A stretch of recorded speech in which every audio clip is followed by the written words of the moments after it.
अस्सलाम वालेकुम स्टूडेंट्स। आज के वीडियो में हम एक्सरसाइज 1.3 शुरू करने जा रहे हैं जिसमें हम रेडिकेंड और इंडेक्स के बारे में पढ़ेंगे। इससे प्रीवियस वीडियो में हमने 1.1 कंप्लीट की है, 1.2 कंप्लीट की है जिसमें हमने कॉम्प्लेक्स नंबर, रियल नंबर, कुछ हमने प्रॉपर्टीज ऑफ रियल नंबर पे हमने बात की थी। तो अगर आपको मेरी प्रीवियस वीडियोस चाहिए जिनमें एक्सरसाइज 1.1 और 1.2 सॉल्व हुई है, तो प्लेलिस्ट में जाके मेरी प्रीवियस वीडियो जरूर देखिएगा। तो आज की वीडियो में हम एक्सरसाइज 1.3 से काम शुरू करने जा रहे हैं और 1.3 में हमारे पास जो टॉपिक है ये है रेडिकेंड एंड इंडेक्स। अब स्टूडेंट, है क्या ये रेडिकेंड, क्या है और ये इंडेक्स क्या है? सबसे पहले ये समझने के लिए आप इस तरह से समझ लीजिए कि मेरे पास कोई भी नंबर लिखा हुआ है जो कि रूट के अंदर लिखा हुआ है। सपोज दैट रूट के अंदर मेरे पास कोई भी नंबर ए लिखा हुआ है और यहाँ पे जो रूट है वो जरूरी नहीं है कि स्क्वायर रूट है, ये क्यूब रूट भी हो सकता है, ये फोर्थ रूट भी हो सकता है, ये फिफ्थ रूट भी हो सकता है, वट एवर। अब अगर आपने इसमें रेडिकेंट को आइडेंटिफाई करना है तो स्टूडेंट याद रखिएगा कि रेडिकेंट हमेशा जो ये रूट के अंदर वाला नंबर है यानी कि A, this is called the radicand. ये आपके पास रेडिकेंट कहलाएगा। और जो जिस रूट का वो नंबर है, मतलब ये स्क्वायर रूट हो सकता है, क्यूब रूट हो सकता है, फोर्थ रूट हो सकता है, एनथ रूट, मतलब यहाँ पे जिस तरह 3 लिखा हुआ है तो इसका मतलब ये है कि ये इसका इंडेक्स है, यानी कि 3 क्या है, इसका इंडेक्स है। और रूट को हम क्या कहते हैं? Radical sign. मतलब ये जो ये वाला है इसको हम कहेंगे कि ये रेडिकल साइन है। अब हमें करना क्या है, जो एक्सरसाइज 1.3 का क्वेश्चन नंबर 1 है इसमें हमने आइडेंटिफाई करना है कि रेडिकेंट और इंडेक्स क्या है, राइट। अगर मैं इसके पार्ट 1 की बात करूं तो पार्ट 1 में जो नंबर मेरे पास है ये है, बाहर है क्यूब रूट ऑफ 5, राइट। अब मुझे इसमें आइडेंटिफाई करना है कि इसमें रेडिकेंट क्या है। तो मैंने अभी आपको एक्सप्लेन किया, रेडिकेंट वो नंबर होगा जो कि रूट के अंदर नंबर होगा, यानी कि ये वाला जो ए वाला नंबर था ये आपके पास रेडिकेंट कहलाएगा। और मेरे पास इस क्वेश्चन में रेडिकेंट है 5। और इंडेक्स क्या होगा? इंडेक्स मेरे पास यहाँ पे है 3, राइट। सिंपल सा है कि बस हमने सिर्फ आइडेंटिफाई ही करना है। अब नेक्स्ट मेरे पास है पार्ट 2। इसमें है मेरे पास फोर्थ रूट और अंदर है एक्स अपॉन वाई। तो अब उसी तरह से यहां पे हमें रेडिकेंड, रेडिकेंट वो है जो कि रूट के अंदर वाला नंबर है, यानी कि X upon Y is the radicand. और इंडेक्स क्या होगा यहाँ पे? इंडेक्स है मेरे पास बाहरी जो रूट है ये फोर्थ रूट है, तो इसका मतलब है इंडेक्स मेरे पास है यहाँ पे 4। इंडेक्स 4 कैसे हुआ? क्योंकि बाहर जो नंबर मौजूद है, रूट के बाहर जो नंबर मौजूद है, this is the fourth root of X upon Y, right. अब इसी तरह से थर्ड वन भी हमारे पास है और थर्ड में हमारे पास क्या नंबर लिखा हुआ है? Fifth root of X square Y Z. अब इसमें रेडिकेंट और इंडेक्स हमने ढूंढना है, तो रेडिकेंट तो वही नंबर है जो कि रूट के अंदर लिखा हुआ है, तो radicand is equals to X square Y Z. और इंडेक्स क्या हो जाएगा इसमें? इंडेक्स हो जाएगा, फिफ्थ रूट है तो इंडेक्स हो जाएगा 5। तो इस तरह से हम रेडिकेंट और इंडेक्स को सेपरेट कर सकते हैं, राइट। अब क्वेश्चन नंबर 2 हम शुरू करने जा रहे हैं। क्वेश्चन नंबर 2 में हमारे पास कुछ यहाँ पे रेडिकेंट और इंडेक्स फॉर्म में कुछ नंबर्स गिवन होंगे और हमें इसे एक्सपोनेंशियल फॉर्म में लिख के दिखाना है, राइट। यानी कि रेडिकल फॉर्म में हमारे पास कुछ नंबर गिवन है। अगर मैं नंबर 1 की बात करूं, क्वेश्चन नंबर 2 के पार्ट 1 की, तो ये जो मेरे पास रेडिकल फॉर्म में गिवन है ये है अंडर रूट 3/4। अब स्टूडेंट हमने इसका रूट खत्म करना है, राइट। अब आपको तो ये बात पता है कि जब भी हम रूट खत्म करते हैं, यानी कि जब भी अंडर रूट खत्म करते हैं, सपोज दैट अंदर मेरे पास कोई भी नंबर ए है, तो अगर ये स्क्वायर रूट है तो स्क्वायर रूट की पावर होती है 1/2। तो अंडर रूट ए को हम लिख सकते हैं ए की पावर 1/2। अब अगर ये मेरे पास क्यूब रूट ऑफ ए है तो हम लिख सकते हैं ए की पावर 1/3। क्योंकि स्क्वायर रूट में तो यहाँ पे 2 होता है लेकिन 2 लिखते नहीं है, ये अंडरस्टूड होता है कि अगर कुछ बाहर नहीं लिखा हुआ तो डेफिनेटली मीन्स कि वो स्क्वायर रूट है। लेकिन अगर बाहर 3 लिखा हुआ है छोटा सा करके तो इसका मतलब ये है this is the cube root of A. अब इसी तरह से अगर बाहर ये 5 फिफ्थ रूट ऑफ ए है तो उसको हम लिखेंगे ए की पावर 1/5, राइट। तो इस तरह से इसको हम एक्सपोनेंशियल फॉर्म में लिखते हैं। अब ये मेरे पास है अंडर रूट 3/4, तो 3/4 तो एज इट इज रहेगा और ये जो मेरे पास स्क्वायर रूट है, क्योंकि बाहर अगर 2 नहीं लिखा हुआ, कुछ भी नंबर नहीं लिखा हुआ, तो डेफिनेटली मीन कि वो स्क्वायर रूट है। तो ये आ जाएगा 1/2 इसकी पावर में, राइट। बस हमने सिंपल सा यही काम करना है इसमें कि हमारे पास जो भी नंबर गिवन होगा इसको हमने एक्सपोनेंशियल फॉर्म में लिख के दिखाना है। अब इसी का पार्ट 2 कर लेते हैं। पार्ट 2 में मेरे पास है √x/y और इसकी पावर 5 भी हमें दी हुई है। अब स्टूडेंट पावर 5 ऑलरेडी मौजूद है, तो पावर 5 को तो हम कुछ भी नहीं कर सकते, पावर 5 तो एज इट इज मौजूद है। लेकिन ये दोबारा से स्क्वायर रूट है, क्योंकि बाहर कुछ नहीं लिखा हुआ, डेफिनेटली मींस कि बाहर एक छोटा सा 2 है, this is the square root. तो अब हम क्या करेंगे, बाहर एक और ब्रैकेट डालेंगे। अब ये स्क्वायर रूट को हम 1/2 इस तरह से करके लिखेंगे। अब 5 ऑलरेडी मौजूद था, तो जब 5 मल्टीप्लाई होगा 1/2 के साथ, तो 5 1 जा 5 और 2 एज इट इज रहेगा। तो इसका मतलब है मेरे पास जो आंसर आएगा x/y और पावर आ जाएगी 5/2। तो ये हमारे पास एक्सपोनेंशियल फॉर्म में इस तरह से लिखा जाएगा कि x/y की पावर 5/2। अब इसी का थर्ड पार्ट हम करते हैं। थर्ड पार्ट में जो मेरे पास क्वेश्चन है, अब इसमें मेरे पास क्यूब रूट है, बाहर छोटा सा 3 लिखा हुआ है, और अंदर जो मेरे पास रेडिकेंट है ये है y/x और इसकी पावर ऑलरेडी -5 मौजूद है। अब अगेन हमने वही काम करना है कि y/x की पावर -5 तो एज इट इज रहेगा, इसको तो हमने बिल्कुल भी नहीं छेड़ा, लेकिन जो क्यूब रूट है इसको हमने 1/3 कर देना है, क्योंकि अब क्यूब रूट है, पहले स्क्वायर रूट थे तो अब क्यूब रूट है तो 1/3 कर दिया। अब ये माइनस, जब ये मल्टीप्लाई होगा तो ये हो जाएगा y/x और इसकी पावर -5 मल्टीप्लाई होगा 1/3 के साथ। तो जब -5 को मल्टीप्लाई करेंगे 1/3 के साथ तो रिजल्ट आएगा -5/3। तो हम यहाँ पे लिख देंगे -5/3, राइट। यही हमारा रिजल्ट होगा।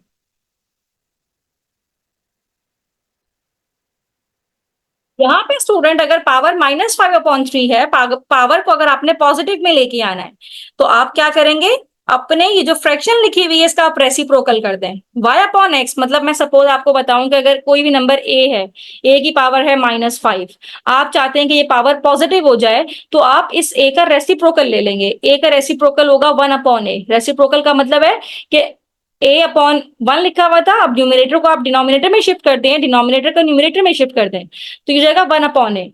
अब इसकी पावर -5 की जगह 5 रह जाएगी। यहाँ पे भी यही होगा, y/x है, ये मेरे पास रेसिप्रोकल लेंगे तो x/y हो जाएगा और पावर इसकी हो जाएगी पॉजिटिव में, यानी कि 5/3। तो आप इस तरह से भी लिख सकते हैं, ये भी आपका आंसर हो सकता है और ये भी आपका आंसर हो सकता है। ये अगर पावर आपको माइनस में चाहिए तो this is the right answer, लेकिन अगर आपको पावर पॉजिटिव में चाहिए then you have to take the reciprocal of your this fraction. Reciprocal लेने के बाद अब आपकी जो पावर माइनस में थी, now it can easily shift into positive power, right. अब नेक्स्ट पार्ट करते हैं इसका, पार्ट 4। और पार्ट 4 में मेरे पास जो रेडिकल फॉर्म में गिवन है,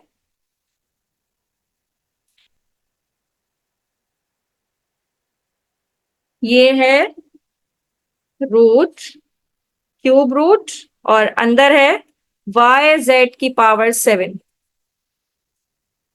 अब yz की पावर 7 है, तो yz की पावर तो एज इट इज 7 ही रहेगी, लेकिन जो क्यूब रूट है वो शिफ्ट हो जाएगा 1/3 में। तो yz किसके इक्वल आ जाएगा, मतलब yz की पावर किसके इक्वल आ जाएगी, yz की पावर इक्वल आ जाएगी 7/3 के, राइट। क्योंकि 7 1 जा 7, जब 7 को मल्टीप्लाई करवाएंगे 1/3 के साथ, the result will be 7/3, right. तो इस तरह से हम इसको एक्सपोनेंशियल फॉर्म में लिख सकते हैं। नाउ नंबर 5 मेरे पास है, और ये है 9 और अंदर है 27। तो इसको अब हम सॉल्व करें तो 27 की पावर अब क्या होगा, 1/9। 27 की पावर 1/9, राइट। तो ये आपका आंसर हो सकता है। अगर इसको फर्दर आपने सॉल्व करना है 27 की पावर 1/9 को, तो ये 3 की पावर 3 में लिखा जा सकता है। तो आप इस तरह से भी लिख सकते हैं, 3 की पावर 3, 3 की पावर 3 क्या होता है, 27, 3 3 जा 9, 9 3 जा 27। अब इसकी पावर है 1/9, तो 3 1 जा 3, 3 3 जा 9, तो 3 की पावर हो जाएगी 1/3। इस फॉर्म में भी आप लिख सकते हैं, लेकिन ये भी आपका आंसर हो सकता है अगर आपको सिर्फ एक्सपोनेंशियल फॉर्म दिखानी है तो। अब नेक्स्ट पार्ट करने जा रहे हैं और ये है पार्ट नंबर 6। और पार्ट 6 में हमारे पास है √3 है और -64 और इसके ऊपर है स्क्वायर।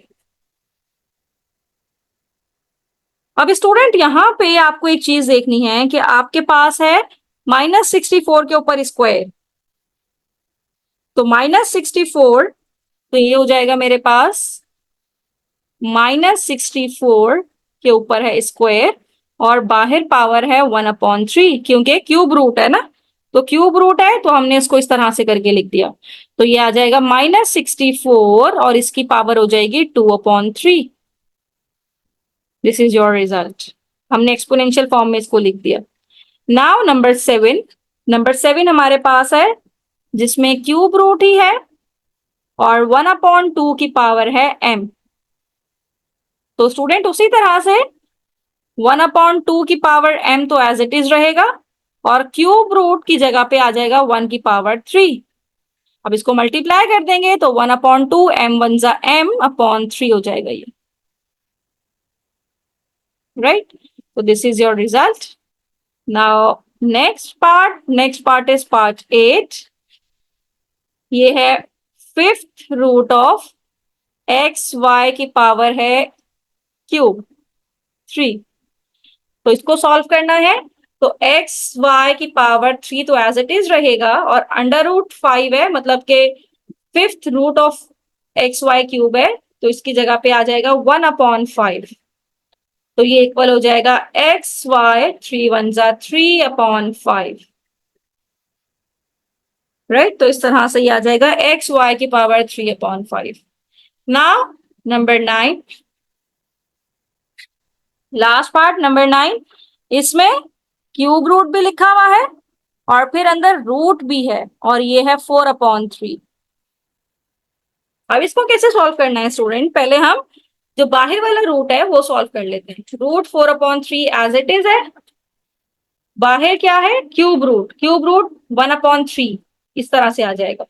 फिर अगले स्टेप में हम क्या करेंगे, 4/3 एज इट इज रहेगा, 1/3 एज इट इज रहेगा और ये जो स्क्वायर रूट है ये आ जाएगा बाहर 1/2, राइट। अब जब 1/3 को मल्टीप्लाई करेंगे 1/2 के साथ, मल्टीप्लाई कर रहे हैं हम, तो 1 1 जा 1 एंड 3 2 जा 6, तो ये आ जाएगा 4/3 एज इट इज और पावर में आ जाएगा 1/6। This is your result. इस तरह से हमने जो रेडिकल फॉर्म में हमें जो भी क्वेश्चंस गिवन थे उसको इजीली ट्रांसफॉर्म कर लिया एक्सपोनेंशियल फॉर्म में। अब हम क्वेश्चन नंबर 3 शुरू करने जा रहे हैं 1.3 का, और इसमें हमारे पास एक्सपोनेंशियल फॉर्म में कुछ क्वेश्चंस गिवन है जिसको हमने रेडिकल फॉर्म में लिखना है। जिस तरह 5 की पावर 3 है और है 1/7। तो स्टूडेंट जब भी आपको पावर में 1/7 या कोई भी नंबर इस तरह से नजर आए जो कि 1/7 है या 1/2 है या 1/3 है, अगर आपको इस तरह के नंबर्स पावर में नजर आ रहे हैं तो आप इसको इजीली शिफ्ट कर सकते हैं रेडिकल में ना, मतलब रेडिकल फॉर्म में। कैसे कि 1/7 है तो ये इक्वल हो जाएगा √7 ऑफ 5 की पावर 3। 5 की पावर 3 एज इट इज रहा, 5 की पावर 3 को हमने नहीं छेड़ा, सिर्फ 1/7 को हमने शिफ्ट कर दिया 7th रूट में, राइट। तो इस तरह से हमने रेडिकल फॉर्म में शिफ्ट कर दिया है एक्सपोनेंशियल फॉर्म को। एक्सपोनेंशियल फॉर्म हमें गिवन थी, उसको हमने रेडिकल फॉर्म में शिफ्ट कर दिया है एक ही स्टेप में। तो पार्ट 2 इसका हमारे पास है जिसमें ए बी की पावर है -2 और इसकी पावर है 1/3। तो अगेन पावर में जब भी आपको 1 कोई भी नंबर अगर आपको नजर आएगा तो आप क्या करेंगे, उसको शिफ्ट कर देंगे। 1/3 है तो ये क्यूब रूट बन जाएगा और ए बी की पावर -2 एज इट इज रहेगा। अब ये -2 सिर्फ बी के ऊपर है, नॉट ए के ऊपर नहीं है, ये सिर्फ बी के ऊपर है -2। तो इसको हम ऐसे भी लिख सकते हैं कि ये तो एज इट इज रहा, ए भी एज इट इज रहा। अब बी की पावर को पॉजिटिव करने के लिए इसका रेसिप्रोकल ले लेते हैं, यानी कि 1/b ले लेते हैं। बी डिनोमिनेटर में आ जाएगा तो -2 अब +2 हो जाएगा, यानी कि इस तरह से हम लिख सकते हैं। तो ये हो जाएगा क्यूब रूट ऑफ a/b²। तो इस तरह से हमने इसको रेडिकल फॉर्म में शिफ्ट कर दिया। This is your result. Next part करते हैं, इसका पार्ट 3 हमारे पास है जिसमें रेडिकेंड तो है 5/7 इसकी पावर है 3 और बाहर पावर है 5/7। तो स्टूडेंट यहाँ पे भी डबल पावर है। अब इस डबल पावर को कैसे सॉल्व करेंगे कि यहाँ से अगर हम 5 को क्योंकि हम तो सिर्फ 1/7 को रेडिकल फॉर्म में लिख सकते हैं ना, तो 5/7 अपनी जगह पे रहा, हमने 3 को भी नहीं छेड़ा, फिर ये 5/7 को हमने ब्रेक कर दिया कि मल्टीप्लाई बाय 5 अलग कर दिया और 1/7 हमने अलग कर दिया, राइट। तो 5/7 ही बनेगा मल्टीप्लाई होके, लेकिन 1/7 से ये होगा कि मैं इसको रेडिकल फॉर्म में लिख दूंगी 7th रूट, और बाकी 5/7 और 3 इंटू 5, 3 5 15 एज इट इज आ जाएगा। 3 मल्टीप्लाई 5 करके लिख दिया, और इसको हमने पहले पावर को ब्रेक किया क्योंकि 5/7 को हम डायरेक्टली रेडिकल फॉर्म में नहीं लिख सकते, हमें 1/7 को रेडिकल फॉर्म में लिखना था। तो 5 मैंने इस तरह से ब्रेक कर दिया 5/7 को कि 5 को अलग कर दिया और मल्टीप्लाई 1/7 को अलग कर दिया, बनेगा तो वही 5 1 5 और 7, राइट। तो इस तरह से ये मेरे पास रिजल्ट आ जाएगा। Now moving towards the next. अब ये है मेरे पास b/a और इसकी पावर है -m/2। अब इसमें भी यही काम करेंगे, तो पहले पावर को ब्रेक करेंगे किस तरह से कि b/a और -m और बाहर पावर होगी 1/2, राइट। -m/2 को -m हमने अलग कर दिया, 1/2 इसलिए अलग किया ताकि हम इसको रेडिकल फॉर्म में लिख सकें। बाकी b/a और इसकी power -m as it is रहेगा, और -m पावर माइनस में है, जब इसको पॉजिटिव करेंगे तो हमें रेसिप्रोकल लेना पड़ेगा। -m b के ऊपर भी है, -m a के ऊपर भी है, तो b/a शिफ्ट हो जाएगा a/b में और पावर -m शिफ्ट हो जाएगी +m में। तो जब भी आपको पावर पॉजिटिव करनी होगी you have to take the reciprocal. b/a को हमने a/b कर दिया। रेसिप्रोकल का मतलब ये होता है कि आप न्यूमरेटर को डिनोमिनेटर में लिख दें और डिनोमिनेटर को आप न्यूमरेटर में लिख दें, राइट। तो मेरे पास ये रिजल्ट आ गया। नाउ द लास्ट पार्ट 5, और इसमें मेरे पास 11/13 और दूसरा नंबर है 12/13 और बाहर इसकी पावर है 1/5। तो बहुत ही सिंपल है, 1/5 को हम रेडिकल में इजीली लिख सकते हैं किस तरह से, 5th रूट इस तरह से, राइट। और बाकी अंदर जो भी रेडिकल है वो एज रेडिकेंड है वो एज इट इज लिख देंगे। 11/13 और 12/13 पे तो कोई फर्क ही नहीं आया, बस 1/5 को हमने इस तरह से 5th रूट यानी कि इंडेक्स इसका 5 हो जाएगा, और यहाँ पे मेरे पास रेडिकल साइन आ जाएगा और अंदर रेडिकेंड तो मौजूद ही है। तो इस तरह से हमने सारे जो एक्सपोनेंशियल फॉर्म थी उसको कन्वर्ट कर दिया है रेडिकल फॉर्म में। तो ये मेरे पास रेडिकल फॉर्म्स आ गई हैं। स्टूडेंट किसी भी क्वेश्चन में कोई प्रॉब्लम हो तो मुझे कमेंट बॉक्स में जरूर बताइए। हमारी 1.3 कंप्लीट हो गई है। 1.4 देखने के लिए मेरी नेक्स्ट वीडियो जरूर देखिएगा। थैंक यू सो मच कि आपने एंड तक मेरी वीडियो देखी।